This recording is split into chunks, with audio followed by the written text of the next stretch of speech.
Wrestling fans, are you ready?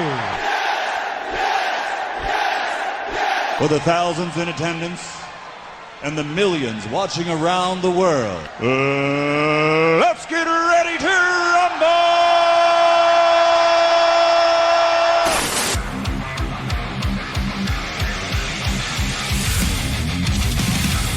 And now, please welcome at this time your hosts, Graham GSM Matthews and RJ Marceau. You're listening to the next era of wrestling radio. This is WrestleRant Radio.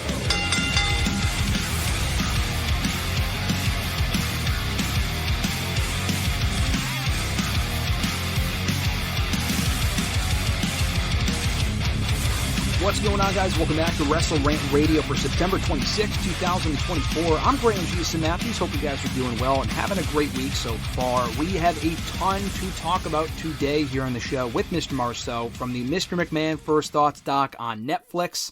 A lot to discuss on that front. SummerSlam's location being announced just as we started recording, so we'll get to that momentarily as well.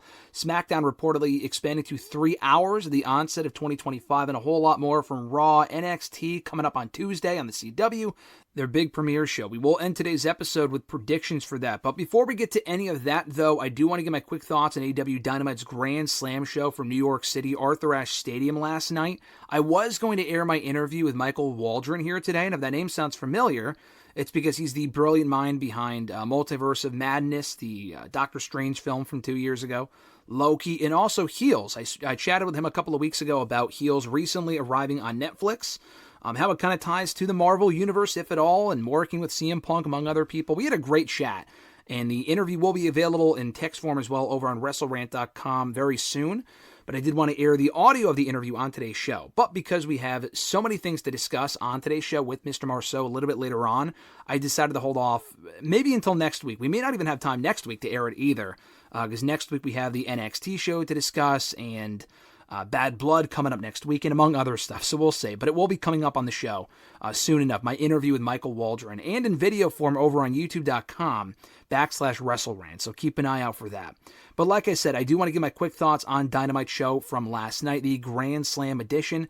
While it didn't feel as special as past installments, specifically the first one, and now that the attendance is lower than it's been for any other installment of Grand Slam to date, they went from 20,000, I think, to 13,000 in 2022, to like 10 or 11,000 last year, to like 7 or 8,000 this year.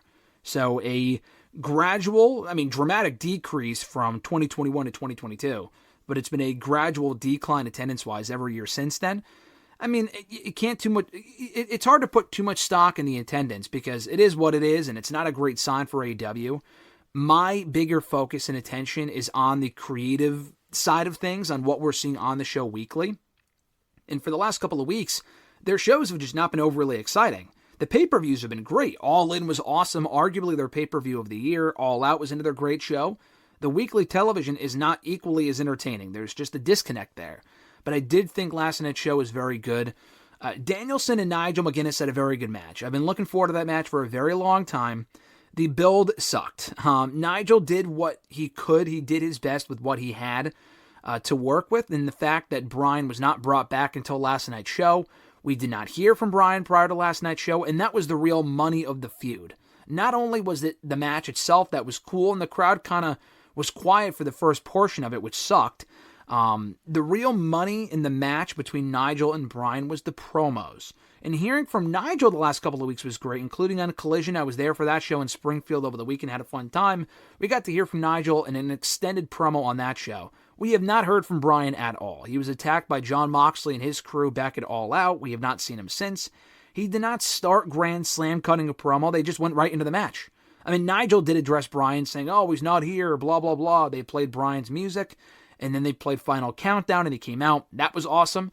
And the match was very good, but I'm still bothered by the fact they butchered the build by doing it the way that they did. Now, am I glad that we got the match at all? I am.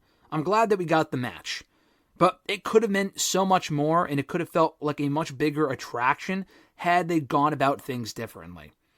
but I did think the match was really good. I thought the tag team title match was great between the Bucks and Will Ospreay and Kyle Fletcher. The outcome wasn't really in doubt, but it was far and away the best thing on the entire show from an in-ring standpoint.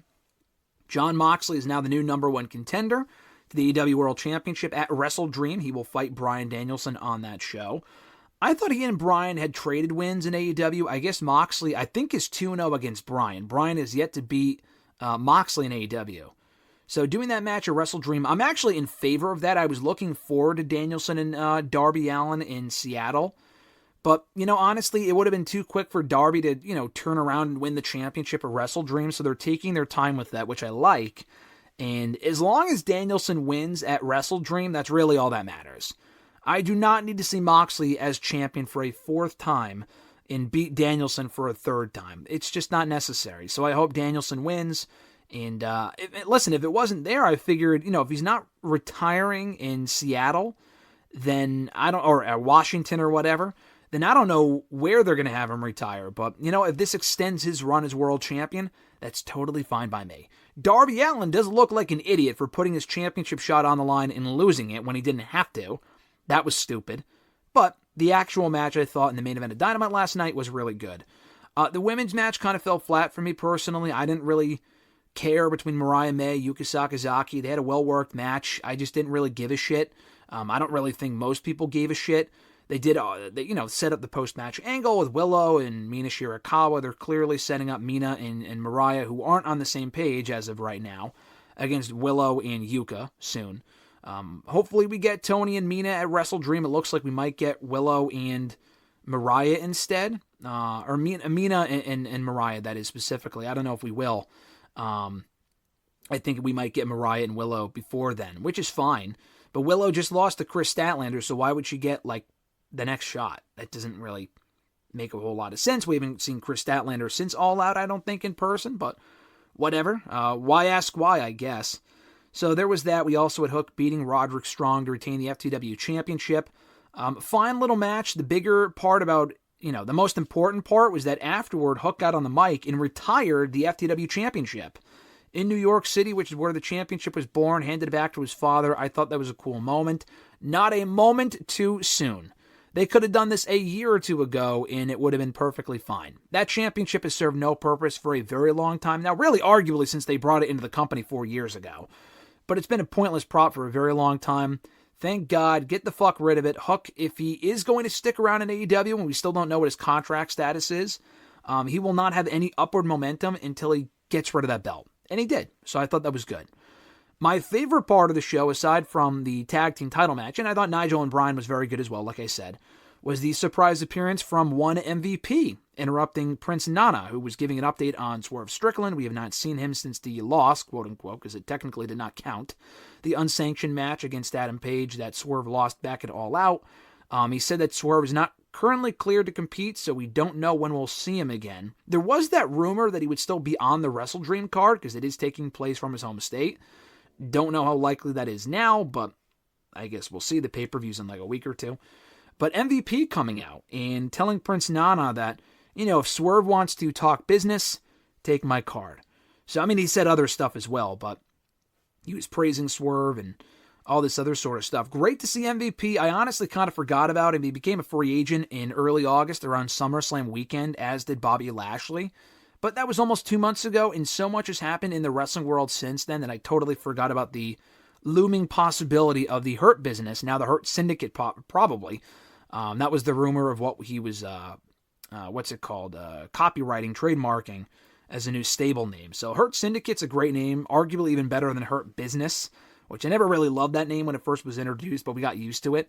Hurt Syndicate's a great fucking name too, and I don't think Swerve has to join MVP, because he already has Prince Nana. He could say no, and then Bobby comes out to attack Swerve. I think a Bobby Swerve feud would be great. He really does not gain much from aligning with the Hurt Business, the Hurt Syndicate, whatever. Swerve's already over. He's already a star. It's just not really necessary, but he can work with those guys, and that can keep him busy. So I like that a lot.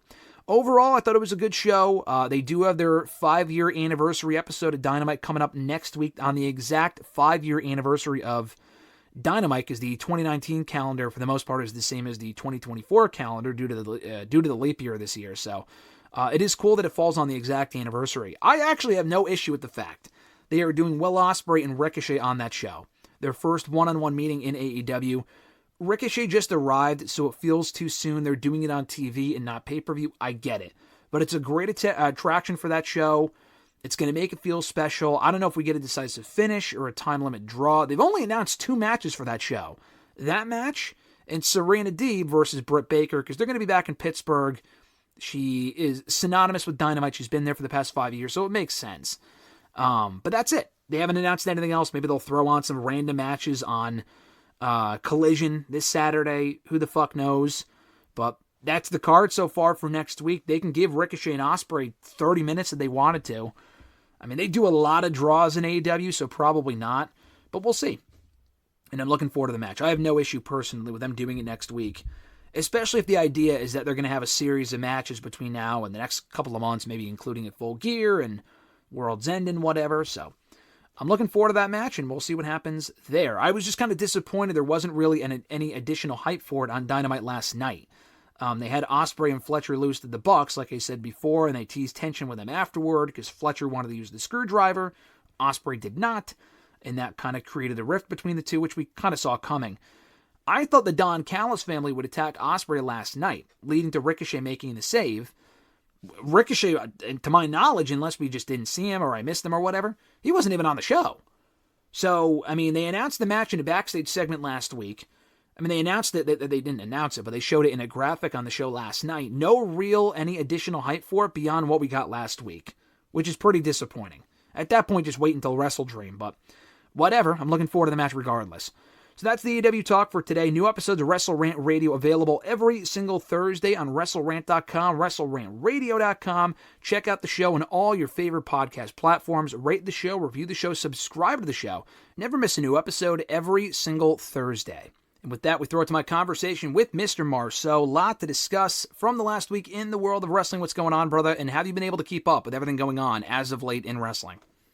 I'm doing good, yeah. I'm just trying to keep current, and it's been a good week, and no complaints on my end. Hey, that's all you can do. That's all you can do. But we have a lot to get to. I had you on the mind a couple days ago, Jey Uso, the all-new Intercontinental Champion, and somehow that is far from the first thing that we're going to talk about here today. It's been quite the newsworthy week. I will get your thoughts and mere moments on the Mr. McMahon documentary on Netflix you have seen. The funny thing is that coming into today, I have only seen the first 2, and I only figured I would watch the first 2 before, because I watched Grand Slam last night, and then I was thinking, I'll just watch the rest tomorrow or whatever, or at least the next 2 or whatever. And I thought coming into today, I was going to ask you about it, and you were like, I've only seen the first one, or you hadn't seen it yet. I figured you hadn't seen any of it. I call you an hour ago, 30 minutes ago, and you're like, yeah, no, I've seen like literally up until like what? I'm literally got 51 minutes left. Amazing. Yeah, in the 6th episode, so we'll get your insight. You have a lot more probably to offer than I do based on what you've seen so far. But I do have to mention this quickly before we get into that. That was going to be the first thing I asked you about. Then while we were chatting here, I literally just got an email about this. The SummerSlam location has been revealed for August of 2024. We know that in 2025. This is. I mean, what am I? I'm on a fucking time machine here. For 2025, 2026, they announced for Minnesota, Minneapolis, I believe, right? I mean, I'm getting my cities mixed up. I'm pretty sure it was, Minneapolis for 2026. Next year, August 2nd and August 3rd, they confirmed it will be the first ever 2-night SummerSlam. Have you seen where they announced it for yet? And if not, can you give me a prediction where you think it might be? I just saw it. I'm dying laughing. Your favorite venue. Listen, this is very fitting that I'm finding out on the air as we speak right now, given the history that we have in this fucking building. I literally told you. What did I tell you a week ago? You said, I'm never going back to the stadium, but when the next time they have an event, I'll be there. That is literally what I said to you, word for word, and here we are, MetLife Stadium, SummerSlam next year in the fucking... I'm sorry for anyone that lives in the area or lives in the state, but the armpit of America, New Jersey. SummerSlam 2025, headed to MetLife. That is just amazing. For the first time in 6 years, they'll be back in that venue. For the first time since that... the show itself was good. It will forever be tarnished, in my opinion, by my post-show experience while you were sitting in your bed, cozy, cuddled up under the blanket in your hotel room. I was drenched in the rain under a What happened with you? I don't remember. 2, 3, 4 o'clock in the morning, whatever it was. I think it was 3. It took us an hour to get back, but it was probably like the latest we were there was probably 3 o'clock in the morning under like a fucking canopy with a bunch of other stranded WrestleMania goers in the pouring rain with no Ubers in sight. Just awful. Well, you know what? This time, obviously, I'm driving this time, so I'm not fucking dealing with that shit again. I still have very little desire to be back at MetLife, but man, that is funny. I think we just talked about this a week or two ago as far as where they might go for SummerSlam, next year, because they already announced 2 years from now. I thought they're not going to Indianapolis next year because they're going to be there for the Royal Rumble. They're not obviously going there for SummerSlam, but yeah, your immediate reaction to SummerSlam headed back to the Northeast, and they're going to be in, of all places, fucking New Jersey at MetLife. I'm still hoping that they go back to the TD Garden. That was supposed to be where SummerSlam 2020 was before COVID hit, but I think they might be done doing SummerSlam in arenas now, so I guess that's probably never going to happen. But yeah. No, they can go to Gillette Stadium. Why can't they go there? Yeah, I mean, that's a good point. Have they ever done Gillette Stadium before? I don't think so, right? No, never. Why the fuck would they go to fucking MetLife over Gillette? I mean, I'm sure there was a reason, but MetLife's just a dump. It's just a dump. The area sucks, dude. Gillette is just so much better. I can go to fucking, where did we go when I visited you? What's that? Oh, Red Robin. You're not a big Red Robin guy, are you, though? It's okay. It's okay. The only problem with Gillette, which I agree, getting out of there, like, traffic-wise, like, I guess, like, there's a train station there, too, but, like, at least with MetLife, if you drive, it's right off 95. Like, Gillette, you're going at least, like, 3 or 4 miles either direction to get to a major highway. That's, like, the biggest problem with it. Yeah, I mean, you guys did you take a car there? Did you have a rental car or something for Mania, and that's how you got back? No, I just drove my own car. Okay, so you drove your own car. Was it, I mean, you left as soon as the show was over. Was it bad getting out of there traffic-wise?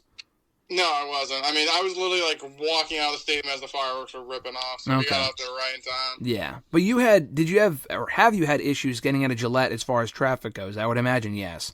Yeah, I would say if you don't leave early, you're screwed. You're in for a long night. Interesting. So, yep, that's where SummerSlam 2025 is going to be. Yeah, can't say I'm excited about that one, but that's crazy. Literally a week ago, I told you I will never be back there until the next time I'm there, and yep, that's August of 2025. So got that to look forward to, I guess. Now on to more important matters here. Mr. McMahon, first thoughts on the documentary. I mean, essentially for you, it's a full-on review. You haven't finished it yet completely, but you pretty much watched 90% of it. I've only seen the first 2 episodes, so I've seen a third of it. Based on what people were saying about it a couple days ago, it's pretty much what I expected it to be. I mean, I honestly thought it would be a little bit worse, more salacious, because Vince obviously came out on Twitter, and the guy's only tweeted 3 times in 2 years. So, it's a big deal when he or whoever he's, being represented by puts out a tweet about the documentary, which was, like, why unintentionally promote it by even talking about it or addressing it? Maybe he saw a different cut of it, I don't know. But, I mean, a lot of it is what we already knew, but as we were discussing before I hit record here, it's a lot of the one-liners, the editing techniques, and it doesn't make anyone look bad. But, like, a lot of the people they talk to and just some of the stories they share, a lot of which we already know, just hearing them talk about it was the most entertaining thing of the entire documentary. So, like I said, you've seen a lot more of it than I have. What are your top takeaways so far from the Mr. McMahon doc on Netflix? Yeah, I would say it's pretty good. Definitely worth watching. I think a lot of, like, I haven't finished the last episode, so I guess maybe some of the newer stuff I haven't heard of, but pretty much everything before I either heard of or I knew of. So I wouldn't say it's like newer information. I mean, I think it's an overall good documentary. I mean, Hogan's on here lying his ass off every episode, so that's a good touch to it. But no, I mean, I think overall, I think it's pretty good, like I said. But I mean, it's not like new information, but the editing, it's worth the editing alone. They have some of the funniest editing in this documentary that you've ever seen.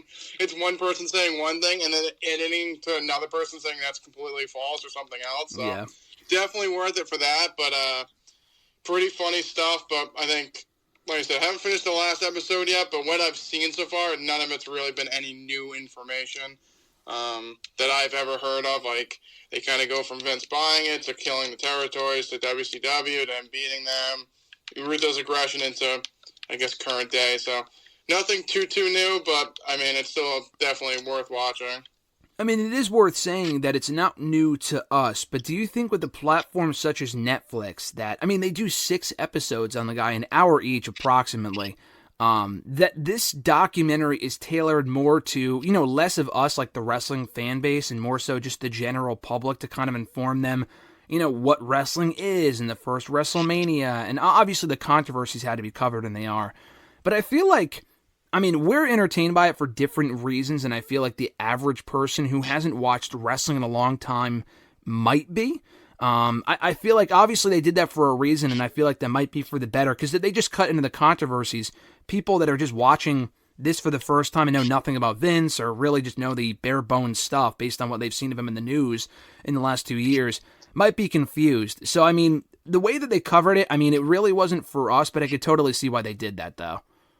No, yeah, I think it's depending on the certain factors. Like you said, for us, I think it's stuff that we've already seen before, so it's not, like, too groundbreaking, but I feel like you have to put in a little bit more substance than just, like, what we know, because it's gonna try to go to, like, a main base audience.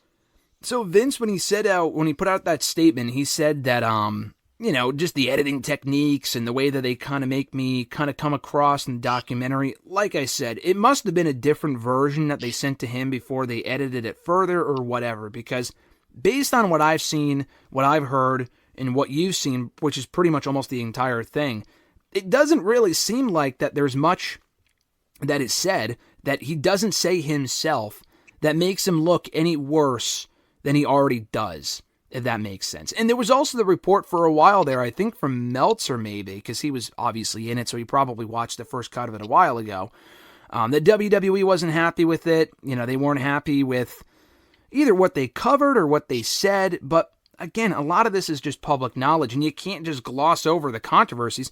And not only that, too, a lot of this stuff has to do with Vince himself, who's no longer there. Now, that doesn't mean all the problems have gone away, or that there isn't still stuff that needs to be addressed.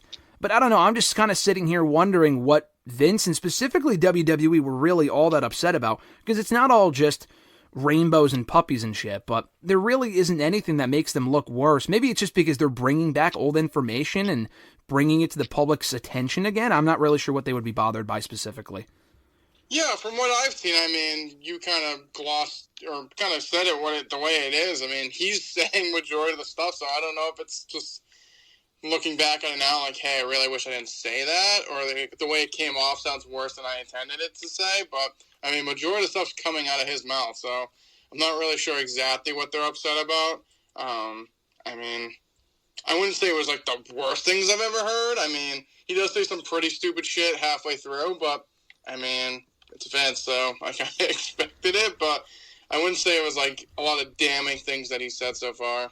No, a lot of it's stuff that he says himself. In the second episode alone, they're talking about the female referee, Rita Chatterson. I forgot how you pronounce her last name specifically, but, I mentioned this before we hit record here, but it was just, I can't believe he actually said this. He goes, because they show all the clips of her talking about, how he raped her and all this other sort of stuff from decades ago with her talking about this. And I've seen the clips, they covered it in Dark Side of the Ring and all these other places. So I've seen that stuff before, but hearing Vince address it for the first time in a forum like this was interesting. And he doesn't deny that he was actually with her. He said that he was, because he said that it was consensual. And he said, well, it wasn't rape because it was consensual. But if it was rape, the statute of limitations ran out anyway, so it doesn't matter. Like, again, I said this before we hit record, but the fact that he would say that on a public forum, like, there's no editing trick that would make that seem any better than, or any worse or whatever than what the fuck it is. He literally said that word for word. And that says a lot without saying much at all. So I just thought that was, a lot of it, just hearing the shit come out of his mouth was pretty amazing. So, like you said, it's well recommended. I would recommend any fan check it out. You're not going to learn a whole ton that we don't already know if you like watching the Dark Side of the Ring stuff. The steroid trials and all that shit is covered as it should be. You don't really learn much in the way of new information. But I honestly think it might be worth watching more for, like, the non-wrestling fan, honestly.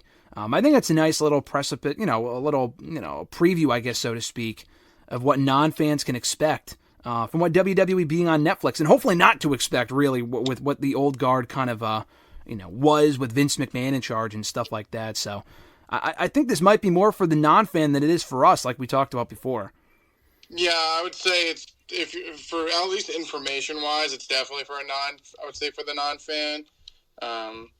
Like you said, I mean, maybe that's why WWE's kind of upset, because it's like they're going to Netflix and they're going to have this kind of, depending on how people see this, it's just kind of like have a perceived notion on the company already. So, but I think it's definitely a must-watch for any wrestling fan. Yeah, I mean, it is crazy, too. They didn't interview a whole lot of women for this thing, considering the circumstances. I mean, I know a lot of it was filmed before the Janelle Grant stuff came out, before the first allegations were made back in 2022. I get that, but, still, it's a lot of it is people, and he was, in a lot of ways, a genius for how he kind of revolutionized wrestling and the territory system going away and whatever. But the first 2 episodes are a lot of like, man, this guy's great, like, he knows what he's doing, and, whatever. And again, you kind of have to cover that stuff, but it's just the circumstances are interesting because of what we know now. And had we known now, if they knew that then, I'm sure a lot of these same people would not be on there. I mean, we said it before, Bruce Pritchard, I'm sure, would still be on there, praising Vince, as would Hulk Hogan, among other people. But, yeah, they do say several times that a lot of these interviews were recorded pre-lawsuit, pre-2022 scandal, and all that other sort of stuff, which was very interesting. I mean, they got Vince for many hours of interviews, and then they said that as soon as the first scandal came out from the Wall Street Journal in 2022, he canceled the final interview. And I think that alone, I mean, I guess why would he do it anyway and risk being asked about it, but I think that also speaks volumes too. So definitely check it out on Netflix. I'm going to watch the rest of it and talk more about it at another time when I watch the full thing. But it's certainly got a lot of memorable one-liners from Tony Atlas alone, among other people. They got Phil Mushnick in there, which was an interesting cameo. Was not expecting to see him, among many other people. So definitely check it out when you get a chance. But yeah, a lot of other stuff to address here from the last week. Literally within hours, Mr. Marceau, of us chatting last week. That stuff, usually that's when news breaks. That's just typically how it goes. But the rumor came out from WrestleRant Radio, and they're usually a pretty credible source. SmackDown, come January on USA Network, might be expanding to 3 hours. And they added to that report about a day later. They said that it might be going from 3 hours back to 2 hours in June. So it would be a short-lived experiment. I don't really know why they would do that. I guess it would just be to see whether it would work as a 3-hour show. Even if it's for 5 months, 6 months, 6 weeks, I still think that's a terribly fucking dumb idea. We just got done talking about 2 weeks ago how great it is when Raw goes back to 2 hours in 2 weeks from now. And now they're already considering bringing SmackDown to 3 hours in January. I don't know if that's set in stone, but it is something to be worried about come January. So your thoughts on that report and how it could benefit or hinder the Blue brand as we know it right now? Yeah, I would keep SmackDown at 2 hours. I mean, I don't think it needs to be 3 hours. I feel like even sometimes SmackDown now at 2 hours can kind of drag depending on what's going on, because I just feel like besides the Bloodline stuff, they really don't have a lot of interesting things going on currently. But I mean, I would limit it to 2 hours. I mean, I think 3 hours, I mean, depending on what they do, could be nice, but I would keep it to 2 hours at this point. Yeah, especially with the way that SmackDown, given the current state of SmackDown and the Bloodline stuff is all over the show, and they're kind of progressing that at a snail's pace every single week, and it's still compelling and whatnot. Like, I thought the Cody Roman segment on SmackDown last week was great. The build to Bad Blood has been well done so far, but I just don't think 3 hours is sustainable for SmackDown. Whether it be short-lived, long-term, doesn't matter. I just feel like that would be incredibly fucking stupid. And I guarantee you, if they were to go to 3 hours, if only for 4 or 5 months, it would not be a quick thing. Typically, these things result in, it's like, okay, yeah, we do want to go forward with this, and we will.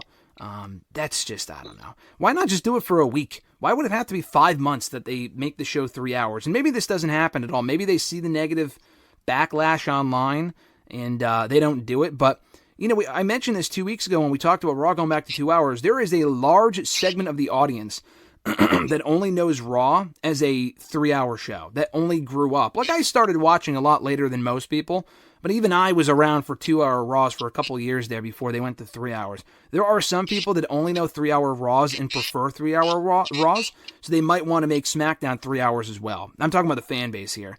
I hope that to fucking God that does not happen, because that would be pretty ridiculous, regardless of who they call up, who they draft from one show to another, regardless of who they bring in. That would be a massive no in my book. But speaking of bringing people in, it was also reported that same day last Thursday, before it was debunked about a day later, but it is worth mentioning. WWE reportedly signing the Lucha Bros. Now, per PW Insider, they're still under contract to AEW, so obviously not only are they not signed by WWE, that it may not even be imminent. Like they were saying, the report from Wrestle Purist, I think it was that they already began mass production on the masks and all the Lucha Bros and merchandise. Well, how the fuck can they do that if they're still in the opposing company? That makes no sense. So, yeah, apparently WWE has them on their radar, but they're not yet signed. But it looks like we are inching closer to the Lucha Bros being WWE bound. I know we've discussed this before, but I feel like they're just going to be the great or the perfect addition to WWE's tag team division, ideally on the main roster, which was what the report indicated, that if and when they do go to WWE, they would report right to Raw or SmackDown right out of the gate. Yeah, no, I mean, we've been discussing this the last couple of weeks. I mean, I think them coming in would go right to the main roster. It's definitely needed with the tag team division. I think they've done decent with it, but it needs a little bit more, actual teams and a little freshen up. So I think Lucha Bros main roster makes a lot of sense. Yeah, especially if it comes in the next couple of months. I don't think it would happen as soon as in the next few weeks. It sounds like the Motor City Machine Guns are signed, sealed, delivered, or they will deliver them come either the CW debut on Tuesday, which we'll talk more about later, or at least the second week in St. Louis with Randy Orton on the show. I know they're having an NXT Tag Team title match on that show with Fraxium versus A-Town Down Under, so maybe they show up after that. But the Lucha Bros, not exactly imminent, but I do feel like they are WWE bound before long. Speaking of AEW departures, they're still under contract, as is Miro. Fightful reported on Friday that Miro requested his release from the company. I don't know of anyone in the 5 years of AEW's existence so far has got away with doing less for more money than Miro. I mean, this man has been there for 4 fucking years, maybe even exactly. I know it was September, I believe, that he debuted in AEW, so we're coming up on the 4-year anniversary, if we haven't already surpassed it, of Miro's AEW debut. And he has wrestled 11 matches in the past 2.5 years. And he had a decent run that first year. The Kip Sabian stuff was dumb, but, when he won the TNT title soon after, that was great. The Redeemer run, that was really good. And then he got hurt, and then he was gone, and then he came back, and then he got hurt again, and he disappeared again, and it was just crazy. Now there's been reports of he doesn't want to do this creatively, he doesn't want to do that, he wanted to work with Jon Moxley, they wanted to put him in the All-In Gauntlet match, and then they probably realized probably not the best idea if we don't have any plans for the guy. A lot of conflicting reports that we've seen about other people too, like Ricky Starks, who's flat out denied it. Miro, we had also heard, missed the divorce reports. That was confirmed, obviously, earlier this year with CJ Perry. Then he moved back to Bulgaria. So, I mean, that's not exactly an encouraging sign that he's headed back to AEW anytime soon either. So, not exactly shocking that he would want out of AEW. Apparently, he's still under contract for the next few years. He signed a 5-year deal in 2021. So, he would still be under contract for the next 1.5 years. But Miro's one of those guys that it's like, listen, if he wants to leave, you have no plans for him, it's just not working out, cut bait and let him go. Whether he goes to WWE or not, at this point, does it even matter? No, it doesn't. I mean, at this point, I feel like you said, someone who's probably made the most money for actually doing nothing. I mean, I don't know why they would want to keep him. It's not like I wouldn't say he's game changer or really doing much for their business. So if I was Tony, I'd just let him go. If he goes about the WWE, so be it, but I don't think he's going to be like this big rate. Like, it's not a big loss, so I would cut your losses, which you probably lost a lot on him already, and move on. I don't think it's worth it for them. I mean, what's your overall analysis of I can't even say overall run because he was there for 4 years, but we've seen maybe him work a quarter of that time. In that time, I thought what we got was good, but whether it was creative injuries, a combination of all of that, creative differences and whatnot, it just was a real waste of a signing. I mean, he came in with a lot of buzz after he was kind of bungled towards the end there in WWE, the terrible Bobby Lashley angle, all that other shit. Whoa. We were at the wedding. We were at the wedding, to be fair. We were at the wedding where Bobby and Lana almost got married, but still one of the worst Raw segments I've ever sat through in my life in person 5 years ago. But, you had to sit through that shit, as we all did during that terrible period in Raw's history. And then he went to AEW and got something going for himself, and it just kind of crumbled from there. So, do you think he could carry any of that momentum, which he has none now because he hasn't been on TV in like a fucking year? But do you think he would add any value to WWE, or do you think it's possible that he may not wrestle again if he's back in Bulgaria? WWE can't sign him, right, unless he's back in the States, so I don't know exactly how that would work. Yeah, it's interesting. I mean, if I was WWE, I would stay clear. I mean, I don't think you need to bring him in. There's no reason to bring him in. I would just it wouldn't even interest me.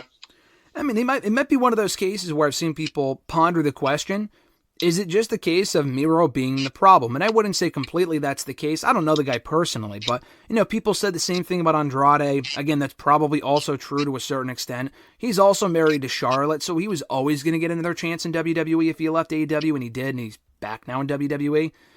Miro has no connection with them currently. I feel like he would get a better shot and more of a fair shake under Triple H than under Vince towards the end there. I mean, we joked about it for a long time, but it is honestly true. Like, he peaked with that Tank entrance almost a decade ago at WrestleMania 31, and he has done almost nothing since then. Like, he's won a couple U.S. titles, TNT titles, but all of that success was short-lived. Miro/Rusev peaked a decade ago, and neither company has had a single fucking clue how to use this guy since then. And it's just been all downhill from there. Yeah, I mean, I think it has been. I mean, we always joke about the Tank, but it literally was like at the peak of his career, and it's really, he said, a couple reigns, nothing amazing, but I don't know, maybe it's at the end of the day, people have higher expectations than what he really can do. I think he's good. Is he great? No. Do I think he can become great? I think upper mid-card's kind of where I'd put him, and that's realistically where he's really been. Mm-hmm. I mean, I don't know, kind of like the foreign menace heel in a specific role really isn't what we go for nowadays. I think Gunther's kind of like the king at that, and I don't really see Miro really getting that far. But I mean, like I said, if I was WWE, I probably wouldn't entertain him coming back if he does get released, just because I just feel like they have other people that have big, brighter futures, and I wouldn't just keep going back to the well of old guys coming back. Dare we forget the League of Nations and that amazing run there with Wade Barrett and Sheamus. Hey, listen, Sheamus and Barrett are back in the company. Del Rio, I saw that he said that he wants to come back. He wants to have a conversation with Tony Khan or Triple H or whatever it is. So you know what? Bring him on back too. No, I'm just kidding. Fuck that piece of shit. We don't need him back in WWE or AEW or wherever. I see his name pop up every once in a while, and he's like, yeah, I want another run. Like, I want to be back in WWE. And then there's immediately reports from, like, PW Insider and Fightful and these other, websites that are like, yeah, WWE has no interest. Yeah, AEW has no interest. And why the fuck would he? He peaked like a decade and a half ago, so who gives a shit? But yeah, on Miro, one last thing, as far as like, if he wants out, to let him go. Now, I'm not saying that you do that for every talent, but I just feel like with guys like, he's a different case, because it sounds like he has some creative issues there. Reportedly, maybe that's not true, I don't know. But he also, like, moved out of the country. I mean, that also poses a problem as well. But you have someone like him. But also Wardlow, we haven't seen on the show in over 6 months. Ricky Starks, we haven't seen him in over 6 months on AEW television. Among other people, the Lucha Bros. I mean, they were on the show a couple months ago. I just don't think, if you don't have any plans for these people, and if their contract is not up imminently, why not just let them go? I just feel like it's a bad look, and I would say the same thing about WWE 5 years ago, like with the Mustafa Ali thing. At least with him, like when he wanted his release, they were at least putting him on the show. But like, you can't just bend. Legally you can, because he signed a contract. I get it. But I just feel like if you want the goodwill of the audience, with some of these people, unless they're going to go on to WWE and become game changers, which I don't think any of them would be, all of them are great talents. But if you also thought they were going to be game changers, then just use them yourself and book them to their fullest potential in AEW.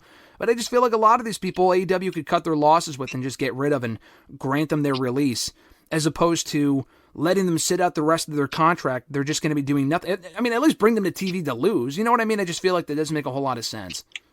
Yeah, no, I mean, I think we've said it about WWE for a long time. I think the same thing. If you're not going to use them, just get rid of them. Like, their talent budget's already high enough. Like, if you're not going to use them, then get rid of them. And like you said, which I never understood either, if you're that worried about them becoming a big deal somewhere else, then use them then. That's the thing. It's like, people are like, oh, well, they don't want them to go to another company. It's like, if they're that worried about it, then push them on their own product. That's what I don't get. Like, if they were that worried about, like, Wardlow or someone else being a big deal, then why wouldn't they just push them themselves? Exactly. It makes no fucking sense. I mean, WWE is the exact same thing. Like, when they wouldn't grant releases, and again, this, I'm sure it happens today too, but especially 5 years ago when people like Luke Harper requested their release, they didn't want to grant it to them. And again, you can't grant everyone who issues a public statement saying they want out. You can't grant them all the release because it's not a great look. But again, then everyone's gonna ask, and then exactly. You can't just grant everyone or pick and choose who you want to do it for. I mean, legally, I guess you could do whatever you want, but it's just not a good look. But like when someone like fucking at that point, Mike Bennett requested his release and they didn't grant it to him until like it came time for them to start cutting talent during COVID. That was pretty shitty. But like, is Mike Bennett going to go to AEW or Ring of Honor at that point and be a game changer? Fuck no. Like if he wants out, you're not going to use the guy, then just get rid of him. I never really understood the mentality. Thankfully, WWE seemingly has kind of moved away from that. Or, at least like with Ricochet, for example. Didn't exactly seem like he was thrilled by the end of his WWE run, but they literally used him up until like the final week or two of his contract. Like, if they're under contract, bring these people in to put other people over on their way out. They did that with Ricochet. Would have been nice if they did that with Bobby Lashley before he left WWE, but I don't think he was hurt either towards the end there. I think he could have gone, they just didn't use him, but, whatever. Speaking of contracts, though, one piece of news here, again from Fightful. This came out yesterday. Now, I don't know how newsworthy this is going to end up being. It might end up being nothing. But apparently AJ Styles' contract is up either later this year or early next year. Now, he has said a lot in the last 5+ years, oh yeah, this is my final contract. They want to wind down. And then he would re-sign, and then he would wrestle for another couple years. I mean, what we're seeing right now, or not seeing rather, on television, might be the end of AJ Styles. Like, he might wrestle part-time after this or go somewhere else or whatever. I don't know. But, like, if this was the last active full-time contract that he was going to sign, I mean, I have things to say about that, but I just want to get your thoughts on AJ Styles' contract. Do you think he re-signs? Do you think he goes somewhere else? Or do you think he just retires quietly into the night? I mean, if this is the end, it's kind of sad, but, I mean, I hope he gets a little run out of it if he's staying with WWE. I mean, I don't know why you'd re-sign with WWE if this is what they've been using him as, but, I mean, he is older. I mean, like I said, maybe just on a more part-time basis, but, I mean, he hasn't been on TV in fucking months, so at this point, so we'll see, but, I mean, unless he just wants to retire, and then at the end of the deal, he said, just pack up and leave, but I think he should have been utilized a little bit better at the end of his career. That's what I'm saying. So this is my point. Unless he asked for this time off to be with his family, I mean, I know they had said that he had been enjoying his time with his family the last couple of months. It sounds like he's just not on the show because they don't have anything creatively for him. I mean, I can't confirm that, and they haven't explicitly said that, but if you read between the lines, that's kind of what it sounds like. Same thing with Shinsuke Nakamura, but at this point, Shinsuke Nakamura, the guy's good, but I just can't be bothered to give a shit. With AJ Styles specifically, I mean, and Nakamura too, if he's not going to retire, but like he'll probably continue wrestling for the next 5 years, coast on the WWE contracts, whatever, and that's fine. With AJ Styles specifically, it fucking bothers me because at one point in time, he was the best in the world, not that long ago, but he can also still go. We saw that in the Cody Rhodes program. Him and Cody Rhodes 4 or 5 months ago had a fucking awesome match, one of the best of the entire year, at Backlash for that WWE title. They had that great rematch in Scotland for the Clash of the Castle show, also for the WWE title, that I Quit match. Another excellent match. We haven't seen the guy since. And, I mean, stupidly, I thought, oh, maybe we'll see him, pull off a one-off in TNA. They're working with them now, and maybe he can do a one-off in TNA. Obviously, that's not going to happen. I mean, Bound for Glory is in a month, and they haven't announced anything, so that's probably not happening. If this is it for AJ Styles, what a fucking waste. Like, if you know his contract's coming up, and maybe they think that he will continue wrestling, but again, he has explicitly said publicly many times that he's probably going to wind down within a couple of years, and that was a couple of years ago. He's probably done. Why the fuck would you not use this guy on the way out? Again, if only to put other people over and get, like, it's the exact opposite of the Daniel Bryan run right now in AEW, where in AEW, like, he doesn't have to be the world champion, but like, Daniel Bryan's the world champion. He's been on the show for the last year, getting everything that you possibly can out of this guy, putting other people over, working with fresh faces, running back old rivalries. Why the fuck in WWE of AJ, they've done the exact opposite with AJ, where he's not even on the show? I mean, it bothers me.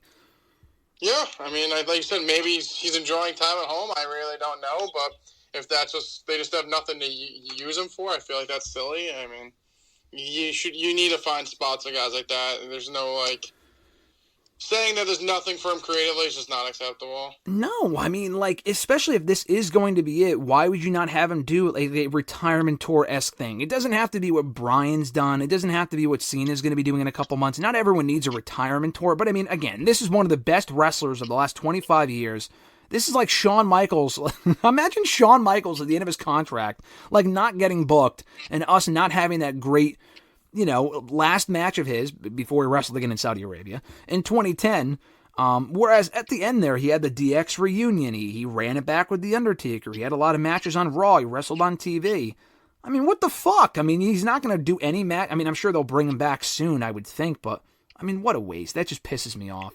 Do you think, last thing on AJ though, do you think there's any chance that he doesn't re-sign? And maybe he's like, listen, if they have nothing for me, I kind of want to go check out AEW and have a lighter schedule, wind down my career there. He has history in New Japan. He has history in Ring of Honor. He has history with a lot of the guys in AEW, from Bullet Club to the Elite, shit like that. Any chance of that happening? I thought that might happen 4 or 5 years ago. He stuck with WWE when AEW first started. So if it didn't happen then, probably won't happen now. But, we've seen it happen with Edge, so it is possible. But what are your thoughts on a possibility of AJ going elsewhere to wind down his career? I mean, it wouldn't shock me. Tony will throw money at he'll throw money at random job guys. I mean, AJ could fucking get one date a month and get paid multi-millions. So, I mean, why wouldn't he at this point? I would prefer that. Honestly, at this point, it's not a WWE or AEW thing. I just want to see him go somewhere where he's going to be fucking utilized before he winds down for good, because he does not have much longer left in the ring, full-time, even part-time. He may not even wrestle again after this. He might, like, literally pull a Shawn, where Shawn wrapped up his full-time run and never wrestled again. Again, aside from that one match in Saudi Arabia. He wasn't a part-timer. He was just fucking done. So that might happen with AJ, and if so, that would be a fucking waste. This is how his career ends. So if it means him going elsewhere to get that last run that he deserves, working with the Elite, I mean, say what you will about it, but it's better than him sitting at home doing nothing for the last... No, I think I'd rather him just sit at home at that point, bro. You can't be serious. You would rather just him sit at home for the last couple of months of his career? Then deal with the Elite? Yeah, I think I would.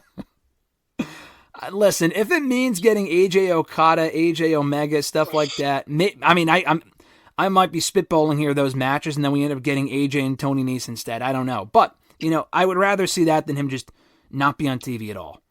Just me. Yeah, but like you said, he might not be on TV right now. It could be his own choice. You don't know. If it is his own choice to not be on TV right now, then I take everything for the last 5 minutes back. So, I don't know. We don't know. It just sounds like they just don't have anything for him at the moment. I can't imagine he would want that much time off, because it's not like he was on TV a whole lot before he left. Because he's getting paid to sit at home. Who cares? I mean, that's nice that he's getting paid to sit at home, but I'm just saying I would think that the company would want to utilize him before he either leaves or wraps up his run. Like, I can't imagine he signs another 3-year deal to be a full-time competitor until I think he's like 46, right? I mean, how old? Let me. He's got to be in his mid-40s at this point. Dude, AJ is 47 years old currently. That's crazy. Wow, yeah, so he's done. Where does the time go? So he's done. I mean, I don't think he signs another contract until he's 50. At least not with WWE. No, like I said, maybe he'll go to AEW. I don't know. You know what? Like I said, maybe we'll get a 10-year deal like Jericho. Who knows? That's the latest member of the Learning Tree. Oh, God, please no. You know what? Just to piss you off, I hope that they sign AJ, and I hope they sign Kevin Owens and put him in the Learning Tree, because they both have history with Chris Jericho. I mean, it won't piss me off. I just won't watch. Yeah, it won't piss you off if you're not watching it, right? Yeah, it's like you can't get COVID if you don't test. Great point. From Raw on Monday, I mean, it's been almost well over half an hour, 40 minutes, and I'm just getting to it now. Jey Uso is the new Intercontinental Champion. Like I said earlier, Mr. Marceau, you were the first person I thought of. A big win for the Yeet Master on Monday night in a very fun match with Braun Breaker. no one will ever be completely happy, but that reaction on Monday was awesome. It wasn't a tainted reaction. He didn't win by cheating. He didn't win with interference from the Bloodline or Jimmy Uso. He won clean in a fun match. The crowd exploded. They did go off the air a little early, but, that is what it is. Beyond that, this was an amazing moment. Now, again, people will complain, Braun lost it too soon. Yeah, he was champion for 51 days. And listen, I'm the first person to say I wish people would have longer title runs.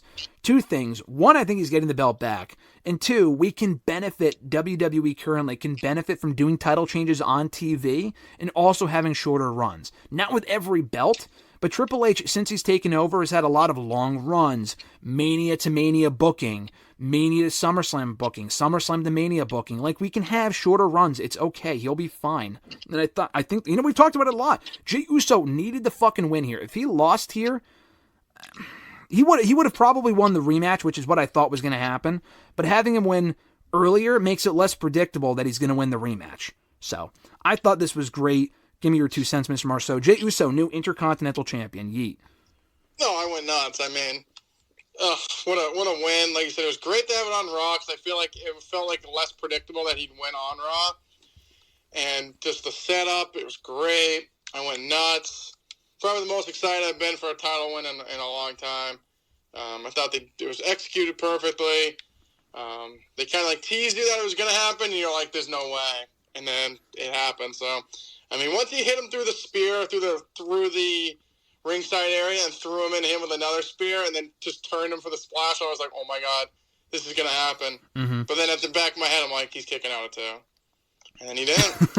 And the crowd went nuts, and I went nuts, and it was a great moment. Like you said, I think it's good to have this stuff on TV. Not everything has to be 6 months to a year title run and lose at WrestleMania. So I liked it. I saw people complaining. I mean, it's not like Braun was undefeated before. Like, he's lost to Sammy. And like you said, I don't think he needs a 2-month reign. He could – I mean, Jey could have the belt for a month and lose it right back to Braun, and he holds it to WrestleMania. Who knows at this point. But I think Jey needed this to kind of, one, solidify, like, he's not a fucking loser, because that's all they pretty much told us the last year. Mm-hmm. He's one of the probably top 5 over guys in the company. It needed to happen, and he'll sell a lot of merchandise now, even more than he's already selling now.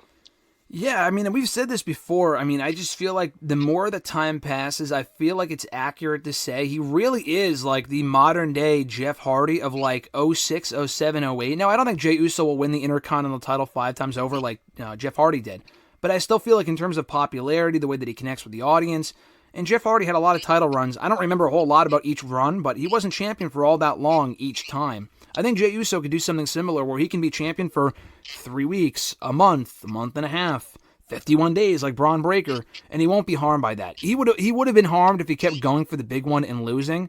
I don't know if Jey Uso ever becomes world champion the same way that Jeff Hardy did, but he definitely needed this win. I feel like if he ends up losing the belt back to Braun on the sooner side, Jey Uso will be no worse off for it because at least he proved he could do it on his own, which is what the whole, like you said, the story has been for the last year. No, yeah, I think it was literally perfectly set up. Didn't need the bloodline. Did all on himself. Literally back against the wall. Underdog. It was perfect. Honestly, I think it was literally almost perfect. It was. I think my only nitpick with it was the fact that they went off the air a little too early. They didn't have a choice because they ended 11 on the dot now on USA. They have no overrun like they now do for SmackDown, also now on USA currently. So I get it. But still, it would have been nice if they lasted a little bit longer. And, it is what it is. But beyond that, it was a perfect moment. I'm excited to see where they go with it. The championship celebration next week, hopefully to kick off Raw, should be awesome. So I'm looking forward to that. Speaking of kicking off shows, I don't know if this would kick off the show, but apparently, reportedly, I mean, they did say later on that they haven't made up their minds yet. CM Punk and Drew McIntyre will likely not be headlining Bad Blood after Raw. Now, they made a very big deal about the Cody Rhodes-Roman Reigns thing at Georgia Tech last week on SmackDown, which I thought was really cool. I thought it was well done. You got the 2 biggest stars in the company teaming up. I kind of feared this might be the case. And a lot of people, not disagreed, but offered like, oh, what if they closed the show with a big angle and whatnot, and that's why they're closing the show with it. We could talk more about that next week when we get to the predictions for the pay-per-view. I'm just saying, I feel like if you have a 7 to 9 month feud in Punk and McIntyre, they should fucking main event. In a Hell in a Cell match or first Cell match in a year and a half, I don't really feel like there's any justification there. I know it's Cody and Roman. I get it, but it's a match with no stakes. A match that you could have done a crown jewel instead. Even if they do a post-show angle, I mean, I could see that, like if Owens turns heel, but you could have saved that for SmackDown or something. And I don't even think we're getting that at Bad Blood. So, are you as bothered by this as I am? Or are you among the, those that, sees it as that it's fine, that they would probably open with Punk and McIntyre and close with the tag team match instead? I mean, to me, I honestly could give two shits less. I saw the report, instantly thought of you, and I was like, this kid's going to be pissed. But to me, I feel like nowadays it's just like, I understand like why people are mad, but also like Cody and Roman are like the two top guys. I mean, it goes hand in hand. Like, I feel like I get why like the main event should be this match with Drew and Punk, because obviously it's the most like booked match. It's been 7 months of, I understand that whole point, but at the end of the day, Cody and Roman are the top two guys. So, like, I was going to text you when I saw, like, you were pissed on Twitter, but I want to be like, I don't even know. I didn't even look it up. When's the last time Roman Reigns didn't main event a pay-per-view? It's probably been 5 years at this point. So, yeah. I feel like it's kind of like it is what it is at this point. Yeah, I think in the last... Since he became champion, I know that when they did him and Goldberg at Elimination Chamber like 2-3 years ago, that did main event.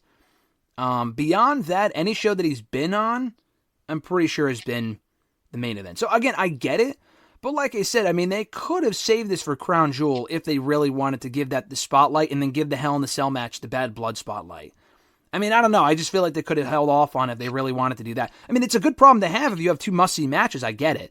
But I would just rather see a Hell in a Cell match if it's supposed to be like homage to Bad Blood from 97. That headline, and I feel like this would headline too, but, that's just me. No, I totally get it, and like I said, I'm looking at it now. I mean, I guess, like, him versus Owens didn't main event like the Royal Rumble. Well, it did actually main event the Royal Rumble. Never mind. It is. It was Elimination Chamber versus Goldberg was the last time he did a main event. A pay-per-view. Well, actually, I'm sorry. Well, I think Royal Rumble this year, too. He defended it in that four-way. That wasn't the main event. But that's a little bit different. The Royal Rumble match is a little bit different. But that was 2022. So, I mean, I get it, but like I said, I just feel like Roman and Cody are the top two guys. I mean, it doesn't bother me, but I understand where people are coming from. Yeah, I mean, again, this could be complaining for nothing. It may end up headlining after all, because they said the next day that WWE apparently has not made up their minds after all. So we'll see what they have in store. I mean, it's also Cody Rhodes' hometown, so that's another factor to consider too. If they have a post-show angle in mind, that would make it more worthwhile, then that's cool. If they don't, then I don't know. We'll see. It's still a big match regardless, so like I said, it's a good problem to have. But we did find out on the Bad Blood front, that's not confirmed yet, but this has been confirmed. Dominic Mysterio will be hanging from a shark cage during the Rhea Ripley-Liv Morgan Women's World Championship match. We'll do predictions and stuff next week, like I said earlier, but I like the stipulation a lot. I mean, I kind of figured they would do something like this at some point. It's not a custody for Dominic match, but it kind of, it doesn't prevent Dominic from interfering, just to kind of get that out of the way. We've seen this with Jericho and James Ellsworth, among other people. It doesn't stop these people from interfering, but it's a nice visual touch to kind of add to the storyline, so he's not getting involved at ringside at the very least. And I could see this. I could see this being a situation where Raquel Rodriguez gets involved too, because people have been saying that as well. Interesting. I hope that if he gets taken down, they can actually unlock it, unlike when AEW did it, and like they just went through the bars because the cage was so big. But oh my god, I forgot about that. What was that match? Remember that? And like literally, Ty Conti couldn't unlock it, so the bars are wide enough that people could sneak through on the side. That was fucking hilarious. Oh my god, I forgot about that. Yeah, that's so fucking funny. I hope. I mean, like I said, Raquel getting involved. That's interesting. I mean, I would that be random? I don't know, but I mean, I think Liv should retain, and I mean, I guess that would help. But I guess, like I said, I feel like Raquel getting involved seems kind of random. Well, just because I hear that she's on her way back, possible. We haven't seen her in like 6-7 months. She has history with Rhea as rivals. I mean, she's also friends with Rhea. But, I could see her being like the heavy for Liv. I know she has Dom, but it's a different dynamic. And, they have history as tag team partners, do Liv and Raquel. They're former WWE tag team champions, and if you remember, it was Rhea that put Liv on the shelf while she was feuding with Raquel a year ago. So there is that, and Raquel was also a lot better in the enforcer role in NXT as a heel, and we haven't seen her as a heel so far in the main roster, so just something to consider. I feel like that might be the best way to bring her back, and also keep the belt on Liv for longer. Yeah, no, I mean, I think now that you say it, like, she could be her heavy. Also, I just feel like I like Raquel, but she kind of needs, like, I think putting her, like, in the Judgment Day can maybe help her get her footing a little bit. Mm-hmm. I feel like on her own, she's kind of just been another player. Yeah, if she comes back and starts feuding with the fucking Pure Fusion Collective, I mean, I just won't give a shit. I'm sorry. So she needs something, and I feel like that would, as a heel, might be the most interesting route to take with her, in my opinion. I still think the New Day stuff that they're doing every week is the best thing of the show on Raw Weekly.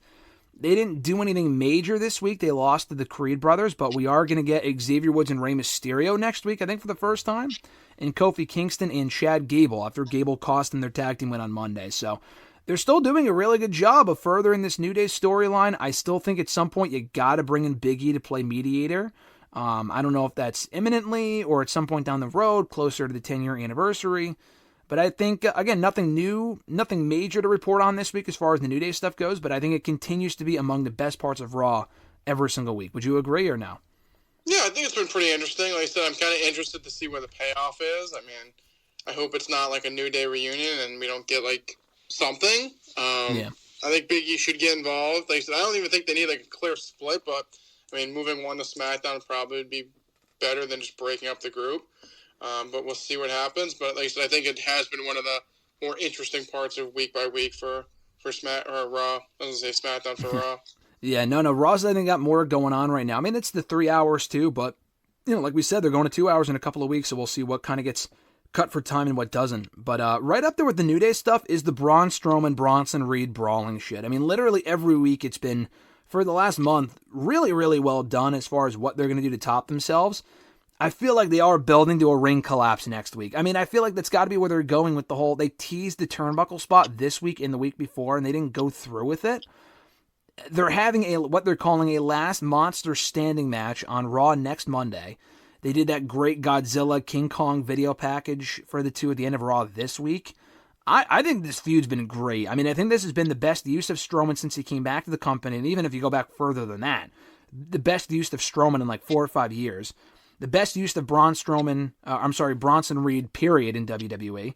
And the match should be a whole lot of fun. I know we're getting to Bronson Reed and Seth Rollins at some point, and I'm looking forward to that, and Bronson Reed's got to win here, obviously. But I think what they've done in the meantime to keep the two guys busy has been fucking awesome with the brawling and finding new ways to get people invested, and the crowds are loving it too. So this has been one of the best parts of Raw, right up there with the New Day for the last couple weeks.